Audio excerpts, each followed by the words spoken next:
Cadet team and extend command কিভাবে কাজ করে খুব সহজভাবে বোঝানোর চেষ্টা করব। বিশেষ করে যারা নতুন আছেন তারা এই ভিডিওটা দেখবেন। ইএক্স লেখে এন্টার, এক্সটেন্ড কমান্ডের শর্টকাট ইএক্স লেখে এন্টার। কোনো লাইন যদি আমরা বর্ধিত করতে চাই, এক্সটেন্ড করতে চাই, জাস্ট ক্লিক করবেন, ওই লাইনের উপর ক্লিক করবেন, অটোমেটিকভাবে কি হবে, এক্সটেন্ড হবে। আবার যদি কোনো অবজেক্ট যদি আমরা ট্রিম করতে চাই, টিআর লেখে এন্টার, জাস্ট ক্লিক করবেন, ট্রিম হয়ে যাবে। এখন আমরা যদি এই লাইনটা এক্সটেন্ড করতে চাই, কিভাবে করব, ইএক্স লেখে এন্টার দিবেন, জাস্ট ক্লিক করবেন, এক্সটেন্ড হয়ে যাবে।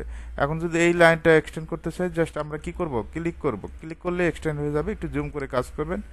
ট্রিম করার জন্য টিআর লেখে ডাবল এন্টার, কি লেখে এন্টার, টিআর লেখে ডাবল এন্টার, এটাও টিআর লেখে ডাবল এন্টার। আপডেট ভার্সনে একটা এন্টার দিলে হয়ে যায়।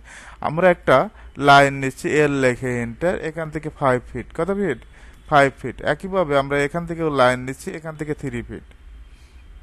এখন এই লাইনটা এক্সটেন্ড করতে চাইলে ইএক্স লেখে জাস্ট এন্টার, এক্সটেন্ড হয়ে যাবে। এখন যদি আমরা এইটুকু অংশ ট্রিম করতে চাই, টিআর লেখে এন্টার, টিআর লেখে এন্টার, জাস্ট ক্লিক করবেন, ট্রিম হয়ে যাবে।